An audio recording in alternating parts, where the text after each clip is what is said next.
সকলোকে আন্তৰিক শুভেচ্ছা আৰু অভিনন্দন জনাই মই নেক্সট ভিডিঅ'টি আৰম্ভ কৰিবলৈ লৈছোঁ। মোৰ ভিডিঅ'টো ভাল পালে আপোনালোকে ছাবস্ক্ৰাইব, বেল একাউণ্ট তথা কমেণ্ট আৰু ফ'ল' কৰিবলৈ নাপাহৰিব আৰু ভিডিঅ'টো যিমান পাৰে শ্বেয়াৰ কৰিব নাপাহৰিব, কাৰণ সকলোৰে এইবোৰ কথাবোৰ জনাৰ প্ৰয়োজন আছে। ৰাভাসকল শান্তিপ্ৰিয় জাতি আৰু সহজ সৰল হিচাপে জীৱন যাপন কৰে। সুস্থ সমাজ কৰিবলৈ হ'লে সমাজ সংস্কাৰৰ লগতে আমাৰ মিলা প্ৰীতিৰ প্ৰয়োজন আছে। ৰাভাসকল বুলি ক'লে সাধাৰণতে শান্তিপ্ৰিয়, সংস্কৃতিবান, উদ্যমী আৰু ত্ৰিভাষী। স্বভাৱতে নিজেও শান্তিৰে থাকিব বিচাৰে, আনকো অশান্তি কৰি ভাল নাপায়। ৰাভাসকল মূলত কৃষিজীৱী, কৰ্মত আস্থা থকা, গীত নৃত্য ভাল পোৱা, হস্তশিল্পত আগৰণুৱা, বোৱা কটা, ধান ৰোৱা কাৰ্যত সুদক্ষ আৰু লগতে মাছ মাৰিও ভাল পায়।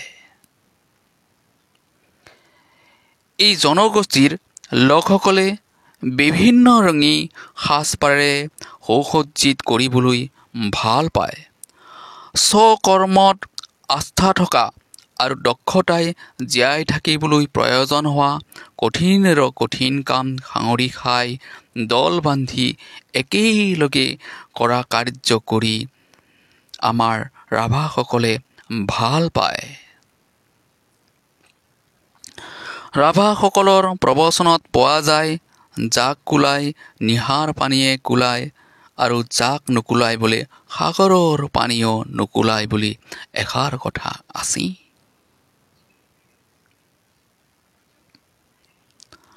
সাম্প্ৰতিক কালত মুখ্য স্থান পোৱা বৃক্ষজোপাৰ বীজ অংকুৰৰ পৰা ৰোপণ কৰা সুদীৰ্ঘ ঘাত প্ৰতিঘাতৰ মাজেৰে আগবাঢ়ি আহি আজিৰ অৱস্থাত উপনীত হৈছে, তাক উত্তৰাধিকাৰী ৰাভাসকলে কিঞ্চিত হ'লেও জনাৰ প্ৰয়োজন আছে। অন্যথা আমি ৰঘুমূলাৰ দৰে বাওনা হৈ চন্দ্ৰলৈ হাত মেলাৰ কথাহে হ'ব। ৰাভাসকলৰ জাতীয় উৎসৱ আছে। সেই উৎসৱৰ নামটো হৈছে বাইশ উৎসৱ। বাইশ বুলিলেই ৰাভাসকলৰ মন ৰঙত উত্তাৱল হৈ পৰে। যিসকলে সেই নামটো শুনি উত্তাৱল হৈ নুঠে আৰু ৰঙত গা বৰ নাচি নুঠে, সেইসকলৰ ৰাভাসকলৰ নাম মাত্ৰে ৰাভা, জাতিত ৰাভা নহয়।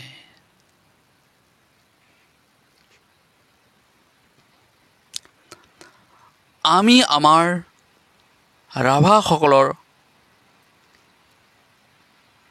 সংস্কৃতি ৰক্ষা কৰি আগুৱাই গ'লে আমাৰ জাতিয়ে দেশত সুনাম কৰিবলৈ সক্ষম হ'ব।